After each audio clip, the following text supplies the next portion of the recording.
Hello everyone that is here this morning. Thank you for joining us for our the first ever Nikki Lyle Creative with Industry Leaders Zoom event. So today we're joined by Simon Hamilton, who is our interior design industry expert. A bit of an intro about Simon. So Simon is a graduate of interior design at Nottingham Trent. He also lectures, runs workshops and seminars for the University of the Arts London at Central St Martin's and Chelsea College of Arts.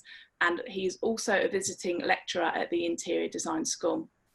Yeah, I'm more than happy to share my knowledge, my experience. As Nikki said, I've been in the industry for quite a long time. I've done a lot of different things, as well as being an interior designer and run my own company. I've now kind of graduated, you might say, to helping designers with their careers. So that includes CVs, portfolios, and interviews. Right, let's get started then, shall we? So I think the first thing to start with really is CVs. So how many pages should the average interior design CV have? Well, I'd say I'd take the word average out.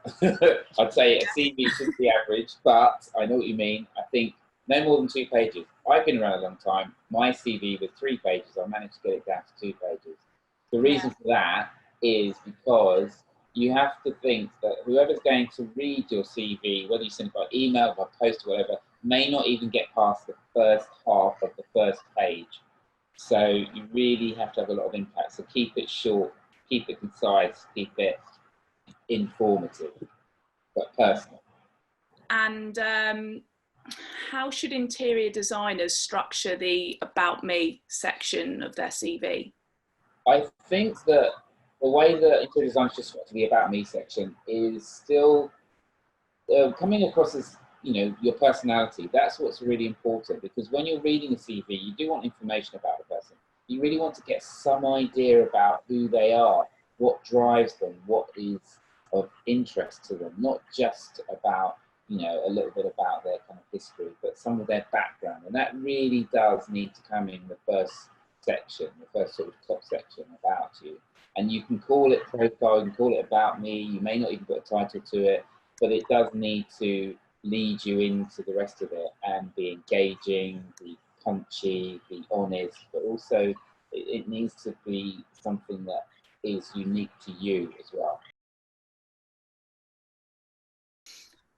Is there any limit of how many sentences the About Me should be? Because I know in regards to graphic design, I always say keep it concise and punchy, don't have too much text, but make it very clear. Is that the same for interior design? I think so, yeah, because it's the still creative industry. I would say that you could have 3 short paragraphs and no more than that. So, you know, when I say paragraphs, they're going to be like 3 or 4 lines. They're not really big, detailed paragraphs. They are really to get someone's attention, to tell someone about what you're about, how you think, how you work, and something that might be special to you that leads them into the rest of it. It's not a repeat of what they're going to read later on, but it's an introduction, and it should sort of, you know, whet someone's appetite, definitely. Okay, and what should the hierarchy of information be in an interior design CV? So for example, where do you put your education compared to work experience? Do you start with education first or work experience? What's the best way to go about it?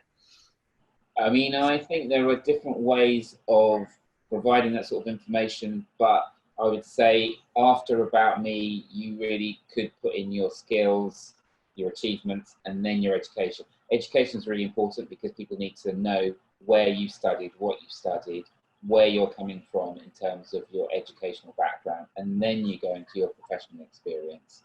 So that's the way I would say. And the reason for that is because sometimes you may even, you know, get a job or an interview because of your educational background, whether it's because of where you've done that degree, course, or diploma, or the type of education that you've had. So it's really important to get that information across quite quickly before you go into any experience that you've had. Okay, that's quite interesting then, that in interior design, where you've studied is very important Yes. when someone's considering you. Okay. And should interior design CVs have photos on them? I would say in the UK, no. It's kind of seen as a negative. Not that people don't want to see your face and things like that and identify you, because they certainly do when they're looking at your profile on LinkedIn and other things. But it sort of puts people off in the UK. It's very different in Europe, as it seems to be quite common and quite popular to have your photograph, and some places it's absolutely expected in Europe. But for practices, consultancies and companies here in the UK, I would say it's a definite no-no. It would be a negative thing to put your photograph on your CV here. Yeah, same in graphic design. If ever anybody has a photo on their CV or portfolio, immediately it's something that has to be taken off, really. Yeah.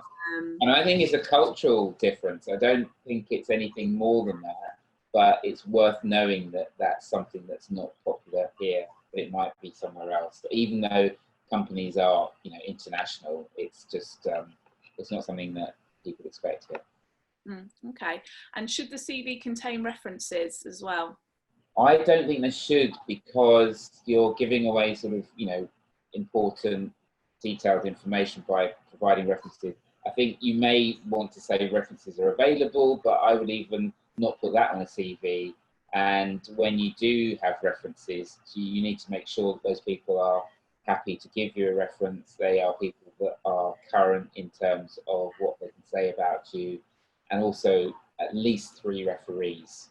Definitely have at least 3 referees. So you need to be able to have their email, their mobile, and their company, position, job, whatever they do. They might not have come from a professional background. They might be a personal reference. They might be a tutor. They might be somebody else. But just have all that information available to yourself. It doesn't need to go on your CV.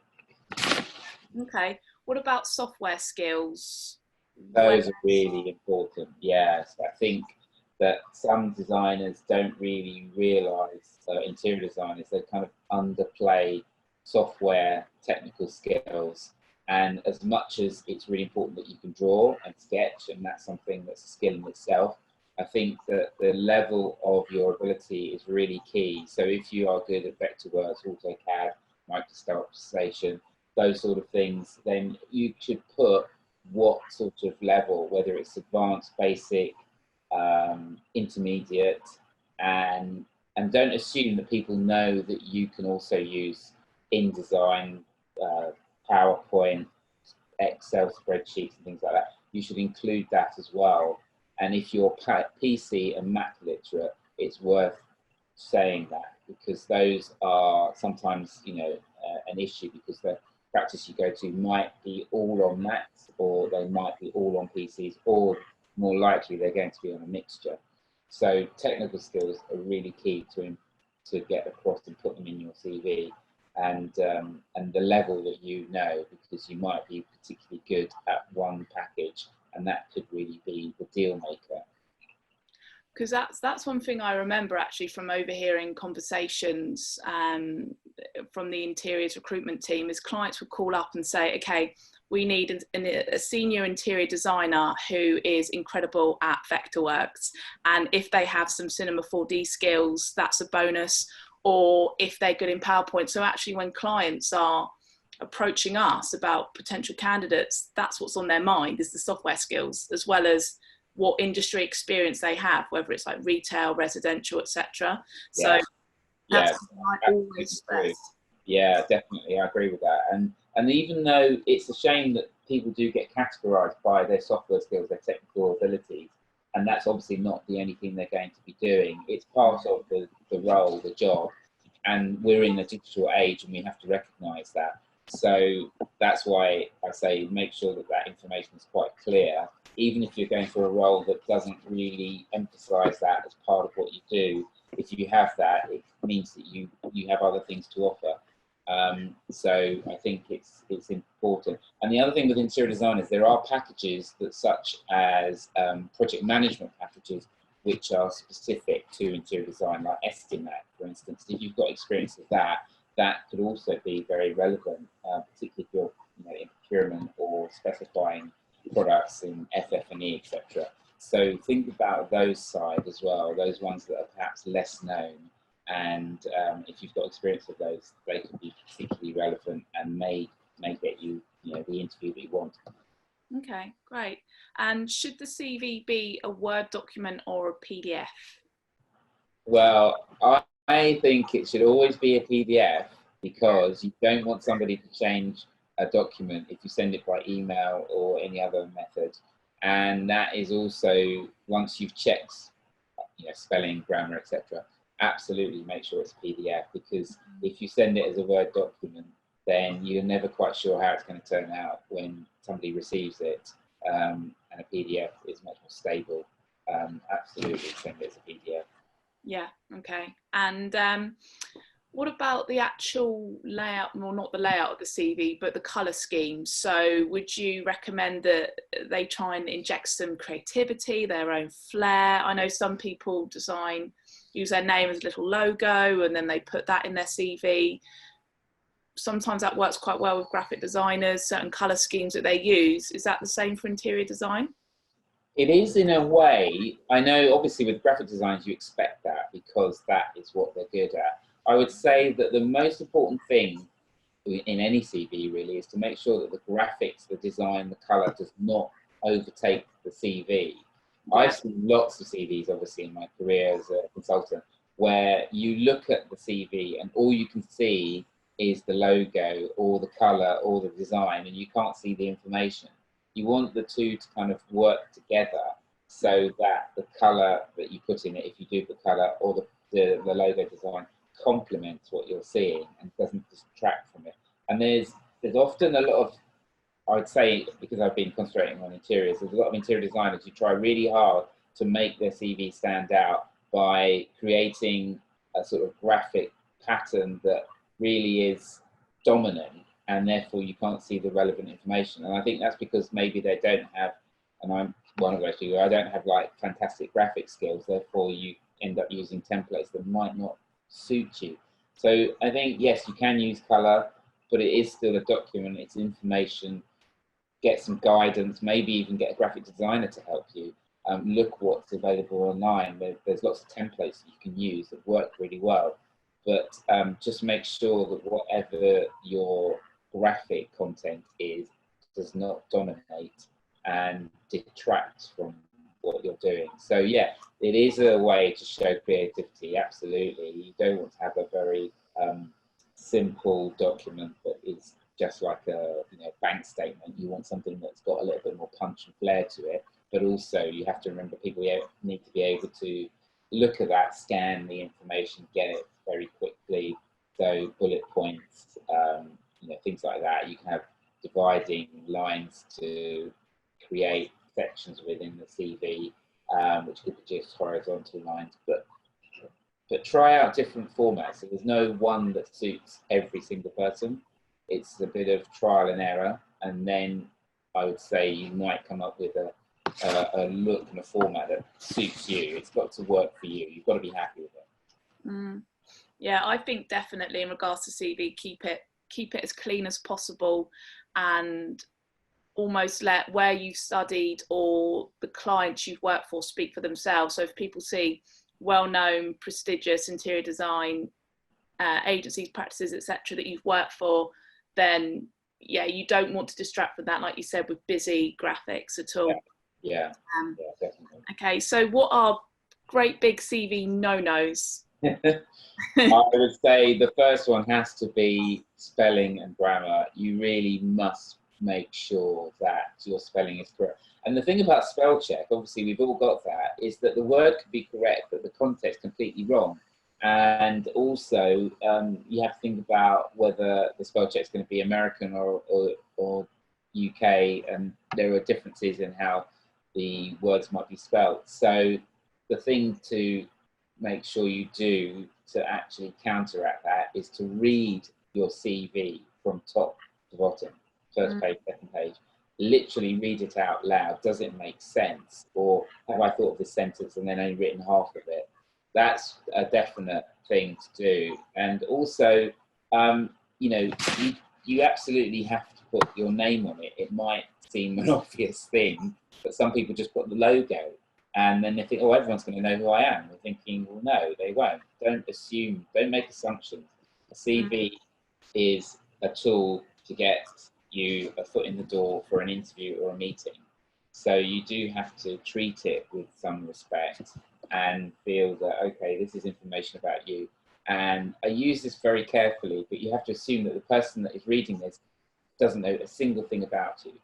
So this is their introduction to you. So don't leave any gaps in your history, whether it's work experience, because those are the things that people will jump out. They will jump out more than you think. And a gap is fine, because you could have been traveling, you could have been a parent, you could have been ill, you could have, you know, fallen off your scooter, which I did. I had a 6-month break. Life happens. It's absolutely fine. It's better to be honest about it. And also do make sure that the projects you put down are projects you've actually worked on. I mean, you'd be surprised when I've interviewed people, and I've been in that team, in that company, and they put projects down that they didn't actually work on, but the way those projects that were in the office. Yeah. Those sort of things will come back to haunt you.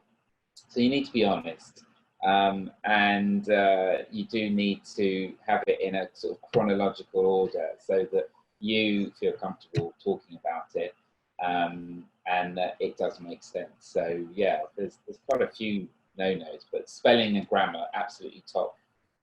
Yeah, I definitely agree with you about that. And also gaps in the CV.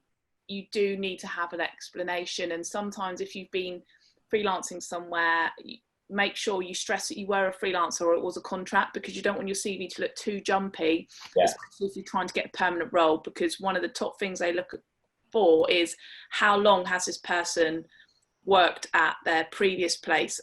Are they jumpy? That's always something at the forefront of clients' minds to consider when you are writing your CV. And that's really important, what you said, Simon, about not putting down credit for work you haven't produced, because the amount of times clients have got in touch with me and said, yeah, I was the creative director on that project. They were a junior, and they're making out they managed the whole thing from concept to completion. Yeah. Just for that alone, I'm not going to take, you never know who you're going to cross paths with. So exactly. Down the line, who might be considering you for a role at another company at a later date. Yeah, because design is a small world. Even though there's lots of different sectors, there's a lot of people who know each other, people moving around from one practice to another. So you do need to be honest about what your role is, what you've done. And it's fine, you know, if you were a junior and you're part of a team, you were learning. And as Nikki said, that yes, if you are somebody who's looking for a permanent role and you have moved from one job to another, and that's been freelance, there are different ways of saying it. You could be freelance, you could be a short-term contract or a fixed-term contract. There's nothing wrong with that. It means that you were there for a certain period of time and you did the job and then you moved on. And if you were made redundant, there's nothing wrong with that, because the role is the thing that becomes redundant, not you as a person. So don't feel afraid to say that you had to leave because of X situation. And then, you know, you will have continuity on your CV. That is the kind of thing that people will appreciate, that you have been frank about things, and that there is a process that everyone goes through, and sometimes jobs work out and sometimes they don't. And what you've done in a role is always going to be a contribution, but it's always going to be something you learn, and you can also, you know, build on that. I think it's really important to just see it as a whole piece of work rather than just lots of bits. I think, yeah, CVs are important documents. Yeah, okay. So now moving on to portfolios. I know in the graphic design world, 99.9% of the time, clients will look at portfolios first before CVs. Is that the same in interiors? Well, I would say that, yeah, portfolio is really important because people will judge you in terms of the kind of projects you've worked on, whether they're relevant to the practice, and also the level that you've worked on that particular job, as well as the location of it and size. So portfolios are important. one thing I would stress is that don't be worried if you've not worked on, 15 different large scale projects. It's more about understanding the process. So yeah, going on to portfolios, how many pages should be in the average PDF portfolio? Again, that depends on, I think, your experience, the sort of level of role you're going for. But I would say that if you have a portfolio that you want to send with an application, don't send more than 10 pages, because you want to give the person that's looking at that a quick teaser of what you've done, not the whole story. You want to give them some information about your experience, but not everything. And you can have a mixture of maybe sketches, technical drawings, or photographs of finished projects, and they will probably want to know more. So 10 pages, and you also, some companies have a limit on the size of attachments, might be 10 megabytes. So, just watch that as well, because if you produce a portfolio that is bigger than that, it might not even get through their kind of firewall or anything like that. And then when it comes down to the actual folio that you take along to an interview, I would say that, again, it depends on how many projects you have. If you have a lot of experience and it's a very senior role, you might want to show several projects, but you might want to show different aspects of several projects. So you may end up having a portfolio that has 30 pages, but I really wouldn't go beyond that, because after a certain point, people will switch off. They will get the message about your ability, and they'll want to know more about your personality, your style, your abilities, what you've done for the company, how you fit into the culture, etc. So yeah, I think the thing that people do wrong when it comes to interiors and applying for jobs is online and through email, is to send a very heavy portfolio with a CV, and that's a complete turn off. And people don't want to see 50, 40, 60 pages. No matter how good it is, after the first 2 or 3, if you realise there's a 50-page portfolio, you'll dismiss it, and that is not what you want. Yeah. But this is something that I always say with graphic designers as well. It's keep it really punchy.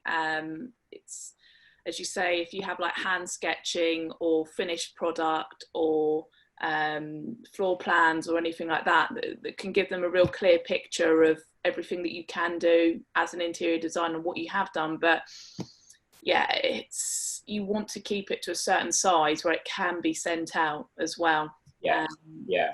Okay. And some people may struggle and they say, well, I haven't got the experience they're looking for. But I would say that there's 2 ways around that. One, you can invent your own project. I mean, you are creative. You can come up with your own project that you put into a portfolio that demonstrates your skills, and you can take that project from concept through to completion.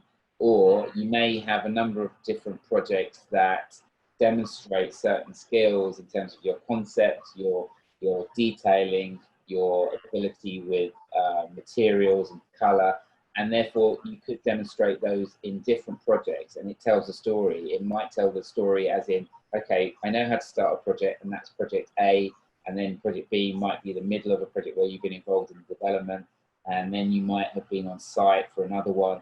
And so the portfolio can still read from start to middle to end. It doesn't need to be one project that you've done everything for. So don't worry about that as being a main issue. You really just want to get across that you understand what design is, you've got certain skills to offer, you're particularly good at or enjoy certain aspects of it, and therefore they can see there's a start and a middle and an end. And sometimes somebody will be reading this, looking at it, reviewing it without you being there. So they need to be able to have a flow. It needs to work really nicely together. Yeah, I think that's exactly it, isn't it? It's a narrative. It's You are in control when you put together your PDF portfolio as to how they're receiving your work, and as they're scrolling through, you're telling a story about you as a creative. And advice I always give is, imagine you're like a website where the only people that spend the longest amount of time on the website is the owner of the business, right, or the designer. And you'll be dealing with people that are super busy, that's why they're recruiting. You want to leave a lasting impression, and they might only land on your portfolio and flick through. Yeah. And if they haven't seen what they want instantly, they might not stop there. But if they see something that entices them, they'll think, okay, I'm going to keep scrolling through. Yeah. And you need to make sure you capture them from the first couple of slides, I would say. Yeah. Graphics. Yeah, absolutely. I totally agree with that. And that's why you do need, as I say, you say punchy, you need good graphics, you need to be bold, and also, as you say, where they might land anywhere in your portfolio. And this is when we say land, they may land physically seeing it and flipping through, or digitally, they might be online. And they need to have something that is going to resonate with them, something that's going to say, yeah, this person is going to be of value to me. They're going to be an asset. I can use them. They're going to offer their really good skills. So every page needs to be a good page. Don't have anything in your portfolio that you are not confident about, that you don't understand, that isn't your work, and that you have to apologize for. Because I've interviewed people where they've had things in their portfolio and they say, oh, I don't really want you to see that. And then, of course, that's the thing you want to see. You think, why are you hiding that? What is it about that particular project? And then you can ignore the other things. So everything in it you should be happy with. And if it's a small type folio of only sort of 3 projects, then that's better than a very woolly portfolio of 15 projects that aren't really that happy, you're not that happy with. So less is definitely better, because you can feel confident, you know what you did with that job. And as you say, Nikki, yeah, they might be flicking through because people don't have time. They might have more time now. People might be a little bit more forgiving, but generally in recruitment, time is limited, and you need to kind of capture someone's attention. And you can do that with great work, great photography. In interior design, it comes down to, when it comes down to a finished project, if you've got really good photography. If you haven't got good photography and you've got pixelated images, don't use the pixelated images. Use something that is going to look good, because they will rate you on that, even though it's not your fault the photographer didn't do a good job, or you haven't got high quality image, but you've put it in your portfolio, so it reflects on your kind of standards and your attention to detail. Yeah. And printed portfolios, are they dead? Are people still using them? Is it all about iPads and laptops to present portfolios? No, I think there's room for both, and I would judge it on the type of practice you're going to. So if I was going to go for a role with a major hotel practice that did sort of 5-6 star hotels, then I would potentially take with me a laptop that has got my portfolio, that's got digital images and sketches and things like that. But I would definitely also probably take a physical one that shows sample boards and finishes and materials and how I put those together, because interior design is very tactile. I think you need to demonstrate that. You can have great photographs of finishes and mood boards and that sort of thing. There's nothing quite like actually touching materials and how you put a board together. And it could just be a selection of a few samples for a project. I'm working with a client at the moment, and they absolutely want to touch and feel everything. So because of the lockdown, it means that we have to slow and stop things, because we don't have access to the showroom. So as much as I've been having online meetings with them and showing them images of products, they want to see the real thing. And I think that comes across too in an interview. And folios don't need to be thick and heavy and dated. You know, if they're physical, they can still be attractive. You could produce a printed version of your digital folio, and it can be very smart. It shows how you might even pitch for a job. So it gives somebody another idea of how you present your work and how you might present their work to a potential client. So yeah, there's room for both, and it depends on the job. It depends on what you've got available and the role that you're going for. Because I always advise graphic designers it's good to present on an iPad or a laptop, but take your printed examples with you, because designers still love to touch, like print and finish, and have it in a nice box that's really slick. Do not ever take anything that's dogged, bent at the corners, and I've had a client before Oh, yeah. So agree. because there was kind of a couple of like food stains or coffee stains on their work that immediately discounted them for the role, and it was a shame because they'd got to final stage and then they'd just unfortunately blown it with that. So yeah, and I mean, you know, with interior designers, we seem to use a lot of foam board, which is not very environmentally friendly, but it's sort of a board that you mount samples onto. And as you say, if it's slightly dogged or damaged, then a client could read that as being, oh, that's the way you're going to present for me. It's not really professional. It's not very sharp and polished, and it's not the way we do things. And it's better not to take that. It might be better to photograph that sample board really well from above, then put it into your digital portfolio, and it can look really smart where you can crop the messy corners or whatever. And as you say, yeah, putting something in a box. I think it's really important to prepare your portfolio online and offline so that you are ready for an interview, even if you don't think one's going to happen for another week or 2 weeks. Just make sure you've got it prepared in advance, so it's not a rush job. It's almost like doing a project. And that way you can pay attention to the quality of paper you print it on. Because as you say, Nikki, when you have a graphic designer and they bring something that's printed, there's nothing more beautiful and tactile about feeling the quality of the paper. You can even smell the ink print and things like that, and it can send a really strong message. It's really lovely. yeah, definitely. And I've seen when people have just gone away and worked on their portfolio and given that extra polish and finesse to it, their salaries have gone up significantly and what they can ask for. Because if you wow the client and they're so impressed with how you're presenting yourself, you're so right, Simon, when you say they think you're my voice for my agency and you are an extension of us. So if that's how you're presenting to me in an interview, that's how you're going to present to clients. You're more likely to win work and pitches, etc., because of the quality of your own representation and representation as a whole. Yeah, yeah. And I would also say that, you know, take a hard copy or 2 hard copies at least of your CV with you. It might seem really old-fashioned, old school to do that, but I've been in situations where I've had interviews myself, and the person that you applied to doesn't have a single record about who you are. They just know that there's someone turning up and they've got your name. They don't even have a digital version of your CV. To take a hard copy, they can then sit in front of you with that and read it. And again, it's about the quality of paper. It's about the attention to detail. It's something tactile. It's something human as well and personal. And there you can add a little bit of flair. You can print it on beautiful paper.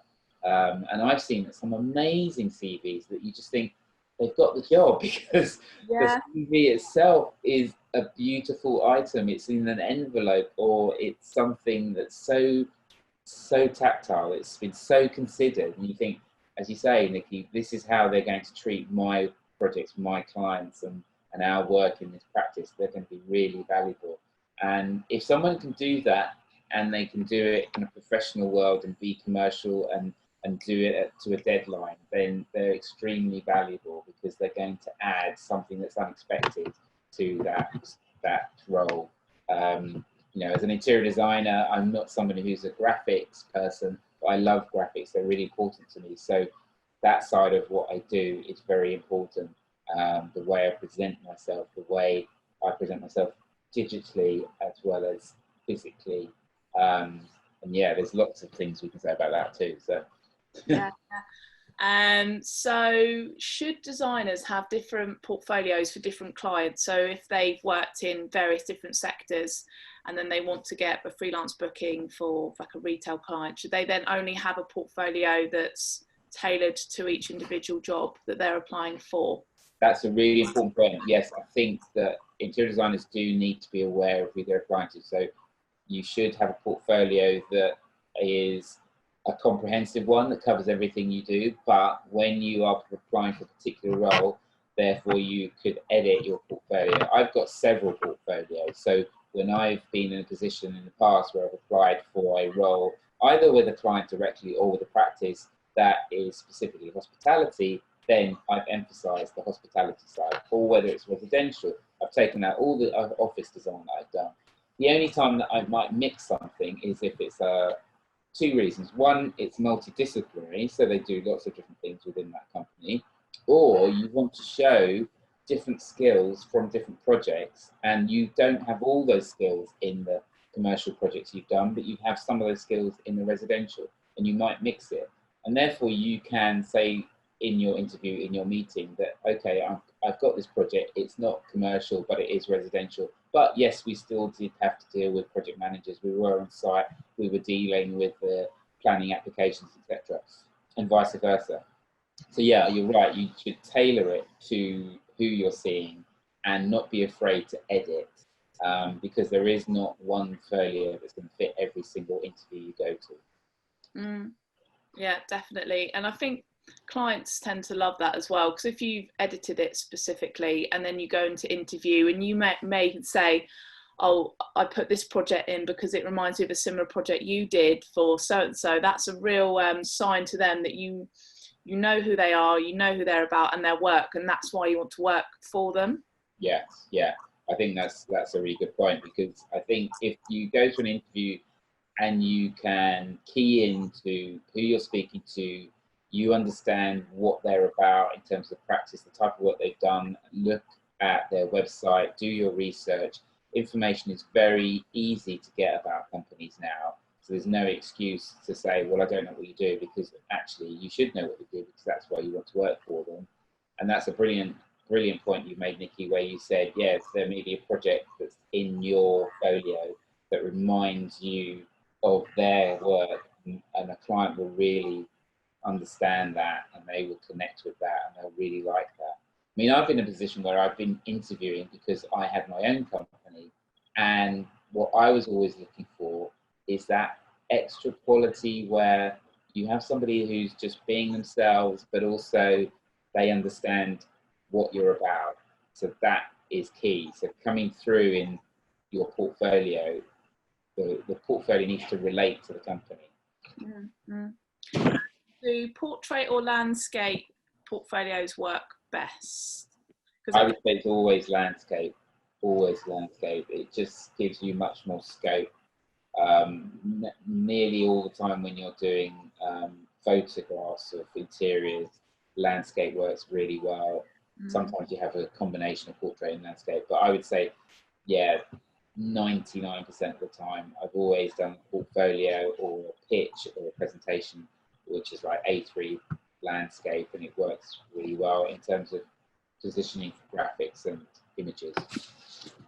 I think full bleed imagery always seems to work quite well as well on like portfolios. And what about CVs? Because I think one thing to consider is nowadays people are looking at applications on their screens, so that's why the kind of landscape works quite well with CVs and portfolios.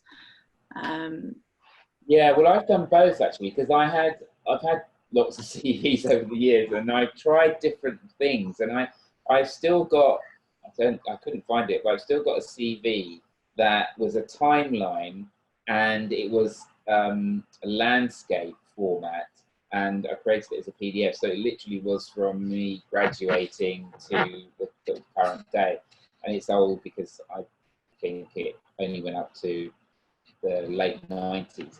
And since then, I've always had an A4 portrait CV, and that's just because it's become easier to put all the things that I've done in an A4 portrait format. So I think, again, allow yourself to experiment.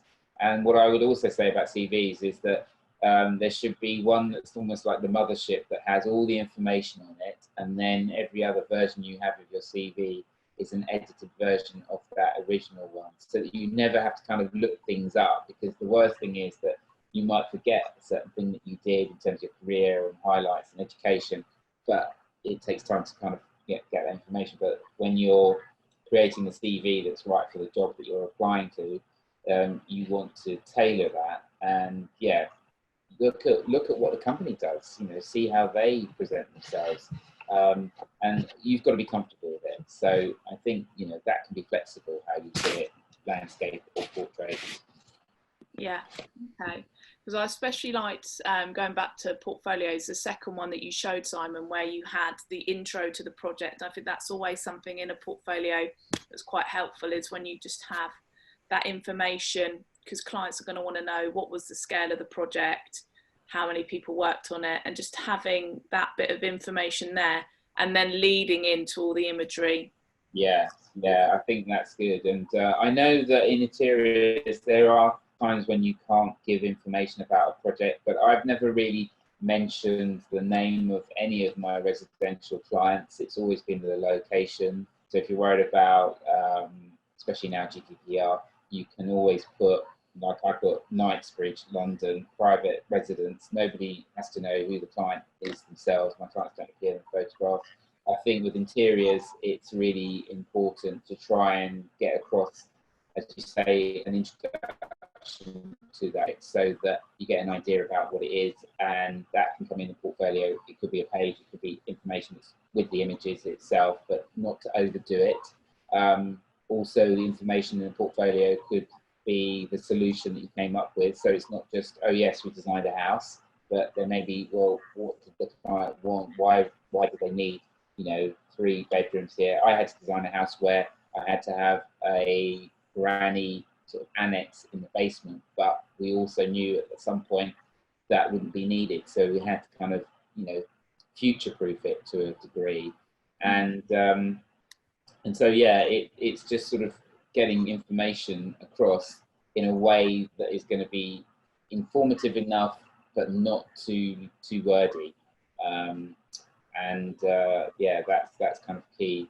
And then I'd say that particularly for interiors is maybe budget, the size, the location, and maybe even the duration of the project. And that would also put it into context. Sometimes you might not have some of that information, but if you have, then that's great. So you can put the square footage or square meter each. You say it's in London, it's for a branding agency, and it was like a 6-month job. If you're in a interior practice where you do lots of very fast fit outs, then the time scale is very important. So that's something that could get you another job, because you say, look, we did a fit out in 6 months, we did a fit out in 10 weeks, that kind of information in your portfolio on the job with the image be really key. Yeah, okay. I'm aware that we've been talking for quite a while, Simon. Yeah, so we'll wrap this up, but people still seem to be here watching it. Okay.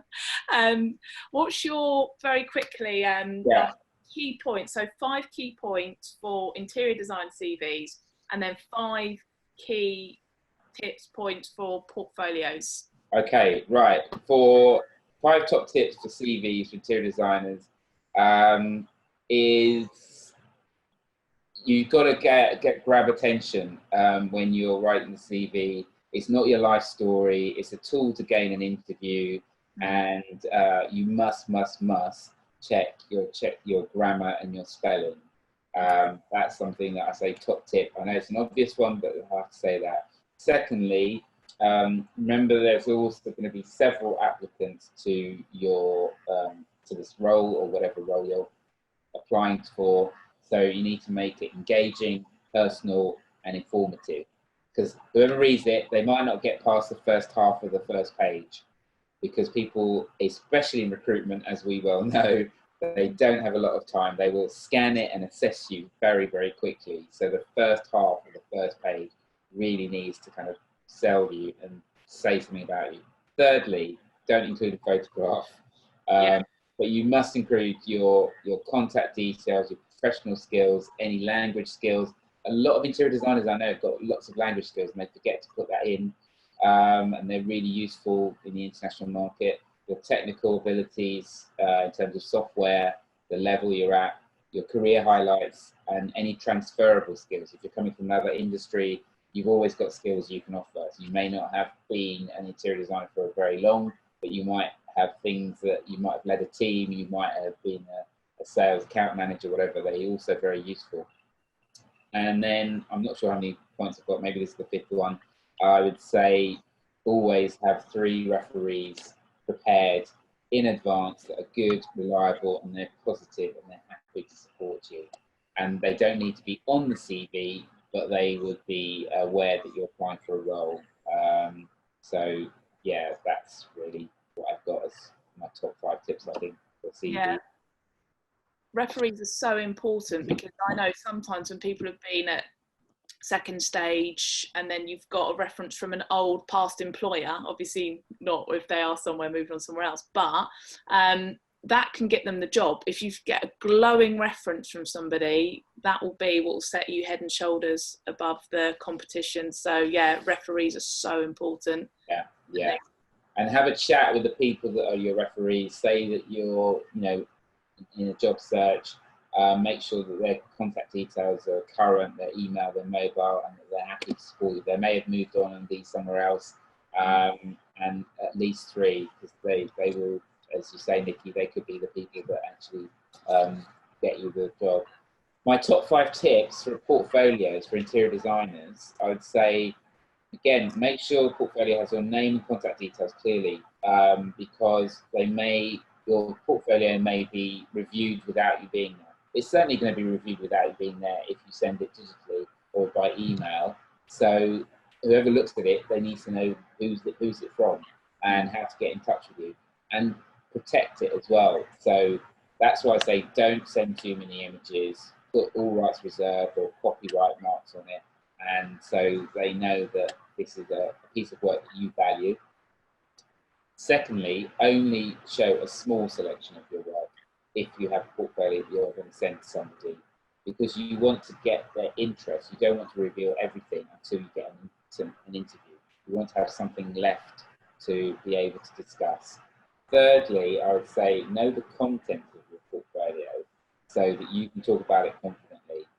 Remind yourself of what you did on those particular jobs and those particular projects, because you can then talk about it in a way that is fluid and accurate and engaging. Don't include anything that isn't your own, and it seems obvious. Check bad spelling and good grammar.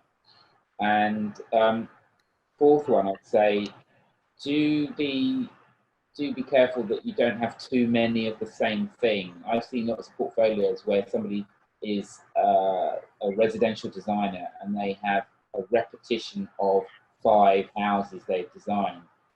It's fine to emphasize, yes, you've got lots of experience in a particular field. It might be hotel design, it might be, restaurants, but you want to show different aspects perhaps of that sector. So make sure that the images that you have are not always going to be taken from the same aspect or same type of hotel, unless you're really saying, okay, that is what I specialize in. I only do 5-star hotels, and I can show you 7 of those that I've done in Dubai, Hong Kong, or Japan. And you're really emphasizing that you know what you're talking about. You can deal with the scale of it, you can deal with operators, etc. If you really need to up your game and say, yeah, I have got this experience and it's absolutely at the highest level and it goes right across the board from start to finish, then yes, you might have to show the same sort of project, but there should be some variety within the imagery, otherwise it becomes a bit stale. And lastly, I'd say with a portfolio for interior designers, my advice is do take care to create a good graphic style for the portfolio. And it's really important because you want to show that you acknowledge that graphics are important. You might tailor it to suit the company. Their graphics might be of a certain style and you think, okay, this is going to work for me. Or you might want to tailor it and work it with your CV. But you should have some sort of graphics that are considered and not just sort of stuck on at the last minute. And I think that also shows that you pay attention to all the different design disciplines you're bringing together when you're putting a portfolio together. So those would be my tips, but also make sure that the graphic style doesn't overtake the work. It needs to collaborate and complement the work. Okay, brilliant. Well, thank you so much, Simon. You shared some really amazing tips and some great advice, and thanks again for your time. I know you also run one-to-one mentoring sessions yourself, don't you? Yeah, yeah, I do. Well, thank you very much for that, Nikki. I really enjoyed that, and I hope people have been able to gain something from what we've been discussing. Yes, you're right. I do run one-to-one sort of sessions with people, which obviously, you know, before the whole lockdown, we were able to do in a really nice setting and meet people and talk to them about their CVs, their careers, and also I was able to give people advice about interviews and how to prepare for an interview. I'm able to do that still online, so if anybody's interested, they can contact me and just send me an email, simon@simonhamilton.me, simon@simonhamilton.me, and then I can take it from there. And yeah, I'd be more than happy to work something out essentially and help them through their career.